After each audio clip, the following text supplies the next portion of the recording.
أهلا بك صديقي الجميل في الحلقة رقم 7 من سلسلة تعلم اللغة الإيطالية للمبتدئين في 30 يوم. أنا برام وأهلا بك في قناة إيطاليانو فاتشيلمنتي أو إيطالي بسهولة.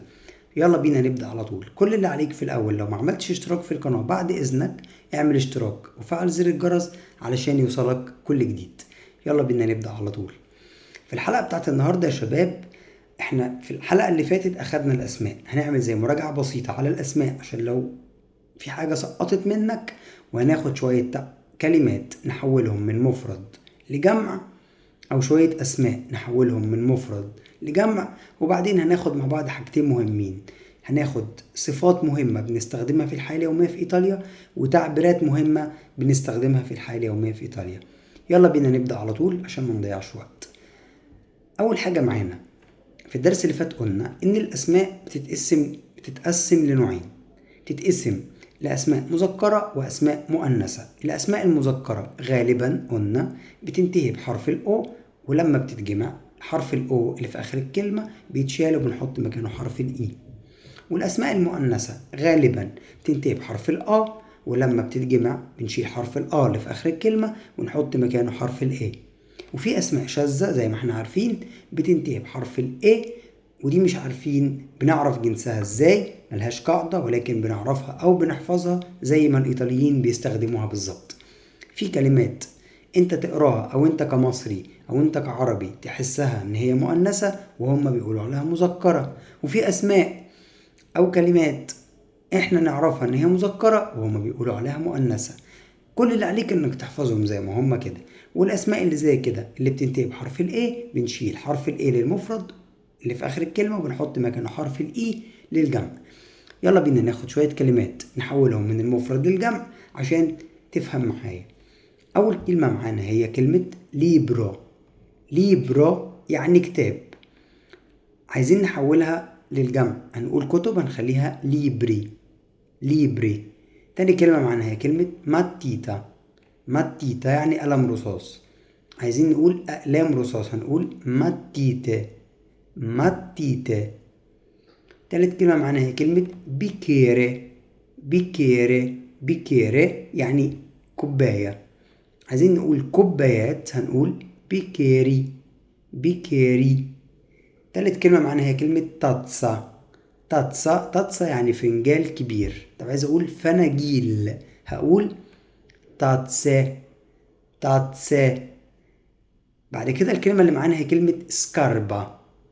سكاربا يعني حذاء، عايز اقول احذية هقول سكاربة. سكاربة. بعدين معانا كلمة تشيلولاري. تشيلولاري. تشيلولاري يعني هاتف محمول، عايزين نحولها نخليها هواتف هنقول تشيلولاري. تشيلولاري. كلمة تاني معانا هي كلمة تاتسينا. تاتسينا. تاتسينا يعني فنجال صغير هو فنجان القهوة، عايزين نقول فناجيل هنقول تاتسينة. تاتسينة. آخر كلمة معانا هي كلمة بنة.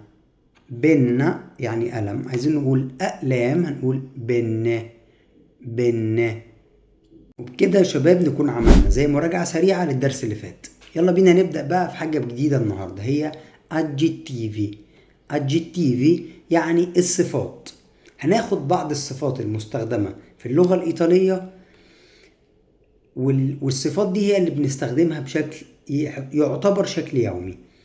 يعني ايه الصفات يا شباب؟ الصفات هي حاجات او كلمات بتوصف الاسماء من حيث الشكل او اللون او الشخصية. يلا بينا ناخد شوية امثلة بنستخدمهم كتير، وبعدين هعمل لك حلقة مستقلة بشرح فيها الصفات او اغلب الصفات الشائعة وادي لك عليها امثلة. يلا بينا ناخد اول صفة معانا هي كلمة بيلو. بيلو. بيلو يعني جميل للمذكر. طب لو عايز اقول جميلة هقول بيلا. بيلا. بيلو وبيلا. بيلو يعني جميل وبيلا يعني جميلة. تاني صفة معانا هي كلمة بيكولو. بيكولو. بيكولو يعني صغير، عايز اقول صغير هقول بيكولا. بيكولا. تالت صفة معانا هي جراندي. جراندي هي زي ما هي كده للمذكر والمؤنث، هي جراندي يعني كبير، نفس النطق ونفس الكلمة. تالت حاجة معانا ألتو. ألتو يعني طويل. طب طويلة يعني ألتا. بعدين عايز أقول قصير، هقول باسو. قصير هقول باسا. طب عايز أقول راجل أو ست. راجل يعني وومو، ست يعني دونا. طب أنا عايز أوصفك أو أوصف نفسي. هوصف نفسي في الأول وبعدين أوصفك. هوصف نفسي وأقول عن نفسي إيو سونو وومو، أنا راجل. إيو سونو بيلو، أنا جميل. إيو سونو جراندي، أنا كبير. إيو سونو باسو، أنا قصير. هوصفك أنت بقى، هقول تو سي uomo أو تو سي donna. تو سي alto، أنت طويل. أو تو سي alta، أنت طويلة. أو هقول أنت كبير، هقول لك سي grande، أنت كبير. أو أنت كبيرة، نفس المعنى سي grande. وبكده نكون أخدنا مع بعض أهم الصفات أو شوية من الصفات. يلا بينا ناخد حاجة مهمة تاني في درس النهاردة، هي اسبريتسيوني اوتيلي، بعض التعبيرات المفيدة، التعبيرات اكسبريشن. يلا بينا نبدأ على طول. أول تعبير معانا هو سكوزا يعني أنا آسف أو آسف. ودي سكوزا لما بتكلم مع حد أنا أعرفه. لو عايز أخليها بشكل رسمي شوية هقول سكوزي. يلا بينا ناخد عليها مثال ونتعلم تعبير جديد. لو أنا عايز أقول لك بعد إذنك عيد من فضلك، هقول لك سكوزا بوي ريبيتري بير فافوري، يعني بعد إذنك آسف ممكن تعيد من فضلك. عايز أخليها بشكل دي لو أنا بتكلم مع حد أنا أعرفه أقول له سكوزا بوي ريبيتري بير فافوري. طب لو عايز أتكلم مع حد أنا ما أعرفوش وعايز أطلب منه نفس الطلب، عايز أخليها بشكل فورمال أكتر، هقول له سكوزي بو ريبيتري بير فافوري.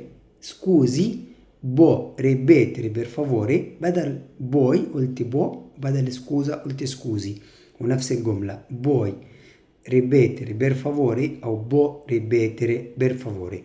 ممكن تعيد من فضلك. تالت تعبير معانا هو كابيتو يعني فهمت أو فاهم. طب عايز أقول لك أنت فاهم هقول لك أي كابيتو. طب لو أنت عايز تقول أيوة أنا فاهم هتقول سي أو كابيتو. لو أنت مش فاهم هتقول نو كابيتو.